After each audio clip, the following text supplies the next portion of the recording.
ఉద్యమ పార్టీ నుండి రాజ్యాధికారం వరకు 17th ఏప్రిల్ 2001 జనదృశ్యం వేదికగా టీఆర్ఎస్ ఆవిర్భావం, 2022 అక్టోబర్ 5న బీఆర్ఎస్గా పేరు మార్పు, 25 ఏళ్లలో 9 ఏళ్ల 188 రోజుల పాటు అధికారం, 500 మంది కూర్చునేలా భారీ సభా వేదిక, భారీగా జన సమీకరణ, 2000 మంది వాలంటీర్లు, కేసీఆర్ ప్రసంగంపై సర్వత్రా ఆసక్తి, నేటి రజతోత్సవ వేడుకలకు ముస్తాబైన ఎలకతుర్తి. సో మనం అంటే ఇక్కడ ప్రధాన పాయింట్ చాలామంది రేజ్ చేస్తున్న పాయింట్ ఏంటంటే, ఇప్పుడు మరి బీఆర్ఎస్కి పెట్టి 2 ఏళ్లే కదా అయింది, టీఆర్ఎస్గా ఇప్పుడు ఈ 25 ఇయర్స్ సెలబ్రేషన్ అంటే రజతోత్సవం జరుగుతుంది, టీఆర్ఎస్కా బీఆర్ఎస్కా అని ఒక పాయింట్ రేజ్ అవుతుంది. మరి దానికి వాళ్ళ ఆన్సర్ ఏం చెప్తారో రేటుకి దీని గురించి చూద్దాం ఒకసారి. మనం ఒక సమూహంగా ఉద్యమ పార్టీగా ఉద్భవించి single point agenda, that is Telangana రాష్ట్ర సాధన, దానికోసం రాజకీయ పార్టీగా రూపాంతరం చెందింది. అనేక గెలుపోట్లను ఎదుర్కొంది, తట్టుకొని నిలబడింది. అవమానాలు, హేళనలను, చేదరింపులు, విమర్శలు, ఆరోపణలు అయినా మొక్కువోని దీక్షతో ముందుకు సాగారు. రాజ్యాధికారమే లక్ష్యంగా అడుగులు పడ్డాయి. చివరకు రాష్ట్రం సిద్ధించింది. రాజ్యాధికారంలోకి రావడంతో పాటు పెను మార్పులకు శ్రీకారం చుట్టారు. నేడు బీఆర్ఎస్ రజతోత్సవ వేడుకలకు వరంగల్ వేదికగా మారింది.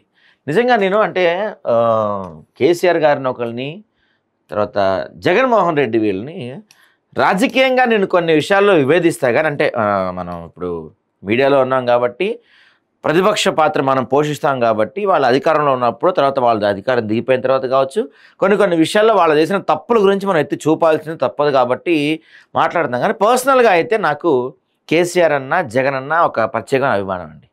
ఎందుకంటే కేసీఆర్ అంటే ఏం జరిగినా చాలామందితో కలిసి పార్టీ పెట్టారా, పార్టీ లాక్కున్నాడా, రకరకాల ఖాతాలని మాటలన్నీ వచ్చినాయి, అది వేరే విషయం. అన్నీ పక్కన పెడదాం మనం కాసేపు. సో నేను చెప్తున్న పాయింట్ ఏంటంటే, ఎప్పుడో 2001లో పార్టీ పెట్టారు. 2001లో కేసీఆర్ పార్టీ పెట్టినప్పుడు టీఆర్ఎస్ అనేది, అంటే తెలంగాణ రాష్ట్ర సమితి అనే పార్టీ పెట్టినప్పుడు అందరు నవ్వారు.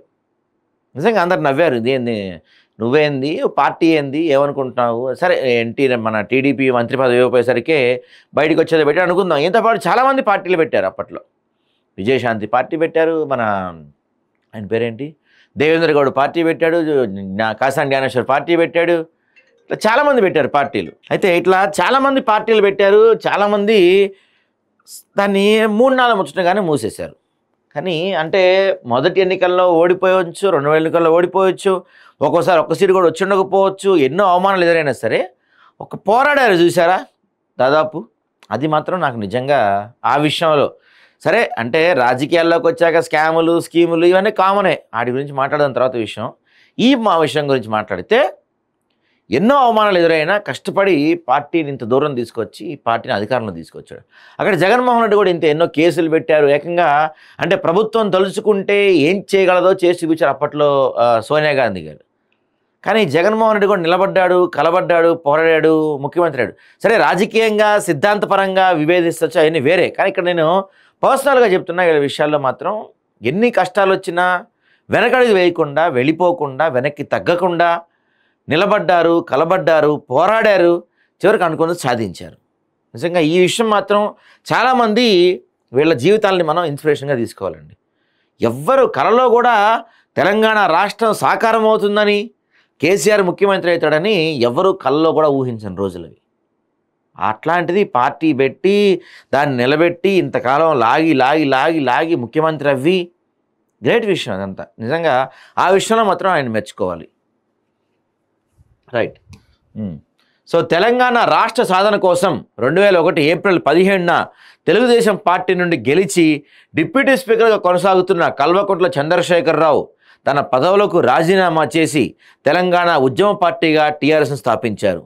కాలక్రమేణా జాతీయ స్థాయిలో పార్టీని బలోపేతం చేయాలనే ఆలోచనతో గత 2022 అక్టోబర్ 5న టీఆర్ఎస్ను బీఆర్ఎస్ పార్టీగా మార్చారు. కొండా లక్ష్మణ్ బాపూజీ ఇంట్లో జలదృశ్యంలో భాగంగా 2001 ఏప్రిల్ 17న టీఆర్ఎస్ పురుడు పోసుకుంది. అనంతరం రాష్ట్ర సాధన కోసం అనేక పోరాటాలు, ఉద్యమాలు చేసింది. అసలు తెలంగాణ వస్తుందా అనే అనుమానాలు పటాపంచలు చేస్తూ తన పోరాట పటిమతో తెలంగాణ ఉద్యమాన్ని తారాస్థాయికి తీసుకొచ్చారు కేసీఆర్. ముఖ్యంగా నీళ్లు, నిధులు, నియామకాల పేరుతో ఉద్యమాన్ని రాష్ట్ర స్థాయి నుండి గ్రామీణ స్థాయి వరకు తీసుకెళ్లడంలో పార్టీ సఫలీకృతం కావడంతో అనతి కాలంలోనే పార్టీ క్షేత్రస్థాయిలో బలోపేతమైంది. దానికి తోడు ఉద్యోగ సంఘాలతో పాటు ప్రజా సంఘాలు, పలు రాజకీయ పక్షాలు కూడా వారికి మద్దతుగా నిలిచాయి. చివరకు తెలంగాణ రాష్ట్రం సాధించడంతో పాటు పార్టీని అధికారంలో తేవటంలో కూడా కేసీఆర్ విజయం సాధించారు. ఇలా 2014 నుండి 2024 వరకు 9 ఏళ్ల 185 రోజుల పాటు తెలంగాణ రాష్ట్ర ముఖ్యమంత్రి కేసీఆర్ కొనసాగారు. ప్రస్తుతం టీఆర్ఎస్ పార్టీ స్థాపించి నేటికి 20 సంవత్సరాలు పూర్తి చేసుకున్న తరుణంలో నేడు వరంగల్ వేదికగా రజతోత్సవ వేడుకలు సిద్ధమైంది. అందులో భాగంగా సభను పెద్ద ఎత్తున నిర్వహించేందుకు ఇప్పటికే పార్టీ శ్రేణులు సమావేశమయ్యారు. వరంగల్లోని ఎలకతుర్తిలో గతంలో నిర్వహించిన సభకు ధీటుగా ఈ భారీ బహిరంగ సభ నిర్వహించాలని పార్టీ నిర్ణయించింది. అందుకోసం ఇప్పటికే భారీ సభా వేదికతో పాటు సుమారు 1213 ఎకరాల్లో సభ ఏర్పాట్లు చేశారు. వచ్చే జనాలకు ఇబ్బంది కాకుండా మొత్తం ఏర్పాటు చేశారు. సో మొత్తం విషయంలో కూడా కేసీఆర్ ఏం మాట్లాడతారు? కులగణన గురించి మాట్లాడతారా? ఎస్సీ వర్గీకరణ గురించి మాట్లాడతారా? కాంగ్రెస్ పార్టీ హామీల గురించి మాట్లాడతారా? ఈ 16 నెలల్లో కాంగ్రెస్ పార్టీ పాలన గురించి మాట్లాడతారా? బీఆర్ఎస్ ఎలా కంబ్యాక్ ఇవ్వబోతుందో మాట్లాడతారా? పార్టీని ఎలా మరోసారి ట్రాక్ ఎక్కించబోతున్నారో మాట్లాడతారా? కేటీఆర్ గురించి మాట్లాడతారా? కవిత, హరీష్ రావు గురించి మాట్లాడతారా? అనే అంశాలపై చాలా పార్టీ వర్గాలతో పాటు ప్రజల్లో కొంత ఆసక్తి నెలకొన్నమాట వాస్తవమే. మరి ఇప్పుడు ఇవన్నీ మాట్లాడతారు, కరెక్టే, బాగానే ఉంది, నేను ఒప్పుకుంటున్నాను. మరి మాట్లాడిన తర్వాత మళ్ళీ రేపటి నుంచి ఆయన ఇంట్లోనే ఉంటాడా, బయటకు వచ్చి ప్రజాక్షేత్రంలో నిలబడతాడా అనేది ఇక్కడ పాయింట్ ఉన్నది. బెదిరించాలి కదా, మీరు చేస్తున్న పరిపాలన ఏం బాగాలేదు, ఇట్లా ఉంది, అట్లా ఉందని మీరు ఇప్పుడు లీడర్ ఆఫ్ అపోజిషన్ కాబట్టి ఇవన్నీ చేయాలి కదా. అవేం చేయకుండా అసెంబ్లీకి రాకుండా ఇంట్లోనే కూర్చుంటాడా ఆయన, మళ్ళీ బయటకు వస్తాడు అనేది ఇప్పుడు పాయింట్. చూద్దాం మరి ఏం చేస్తారు. ఇక సమైక్య రాష్ట్రంలో ప్రత్యేక తెలంగాణ పార్టీగా ఉద్భవించిన టీఆర్ఎస్ అసలు మనుగడ సాధ్యమేనా అనే అనుమానాలు చాలా వ్యక్తమయ్యాయి. ముఖ్యంగా కీలక పదవుల్లో ఉన్న సమైక్య పాలకులు అసలు పార్టీని నిలబడనిస్తారా? ఇందులో ఉన్న నాయకులు ఇమడగలరా? దీని అస్తిత్వం ఎంతవరకు సాధ్యం అనే అనుమానాలు తలెత్తాయి. కానీ ఆ అనుమానాలను పటాపంచలు చేస్తూ పార్టీ స్థాపించిన 60 రోజుల్లోనే జరిగిన స్థానిక ఎన్నికల్లో ఒక జడ్పీటీసీ స్థానంతో పాటు పలు ఎంపీటీ స్థానాలు కైవసం చేసుకుంది. అదే స్ఫూర్తితో ముందుకు సాగిన టీఆర్ఎస్ 2004 ఎన్నికల్లో తెలంగాణ ఏర్పాటు హామీ ఇవ్వడంతో కాంగ్రెస్తో పొత్తు పెట్టుకొని 54 ఎమ్మెల్యే స్థానాలకు పోటీ చేయగా 26 స్థానాల్లో గెలుపొందగా 17 స్థానాల్లో డిపాజిట్లు కోల్పోయింది. అలాగే 6 ఎంపీలో పోటీ చేయగా 5లో గెలిచారు. అదే సమయంలో యూపీఏ ప్రభుత్వంలో భాగస్వామిగా ఉన్న టీఆర్ఎస్ నుండి కార్మిక శాఖ మంత్రిగా కేసీఆర్ పదవి బదిలీ చేపట్టారు. అయితే తెలంగాణ ఏర్పాటులో జాప్యం జరుగుతున్న తరుణంలో కేసీఆర్ తన మంత్రి పదవితో పాటు ఎంపీ పదవి కూడా రాజీనామా చేసి ఉప ఎన్నిక వెళ్లారు. ఈ సందర్భంగా మరోసారి ఆయన కరీంనగర్ నియోజకవర్గం నుండి విజయం సాధించారు. అలాగే రాష్ట్రంలో టీఆర్ఎస్ నుంచి గెలుపొందిన వారిలో 17 మంది ఎమ్మెల్యేలు రాజీనామా చేయగా 11 మంది మరోమారు విజయం సాధించారు. అనంతరం 2009 సార్వత్రిక ఎన్నికల్లో యూపీఏతో బంధం తెంచుకున్న టీఆర్ఎస్ ఎన్డీఏతో జతకట్టింది. దీంతో ఈ ఎన్నికల్లో టీడీపీ, బీజేపీతో కలిసి టీఆర్ఎస్ 40 స్థానాలతో పాటు 9 ఎంపీ స్థానాల్లో పోటీ చేయగా 9 మంది ఎమ్మెల్యేలు, 2 ఎంపీలు మాత్రమే గెలిచారు. అయితే అప్పటి ముఖ్యమంత్రి డాక్టర్ వైఎస్ రాజశేఖర రెడ్డి మరణం తర్వాత తెలంగాణ ఉద్యమం ఉవ్వెత్తున ఎగిసిపడింది. జనాలు స్వచ్ఛందంగా రోడ్లపైకి రావటం, ఆందోళన చేయడం మొదలుపెట్టారు. ఈ నేపథ్యంలోనే వివిధ రాజకీయ పక్షాలు కూడా టీఆర్ఎస్కి మద్దతు ఇవ్వడంతో ఉద్యమం కొత్త రూపం దాల్చింది.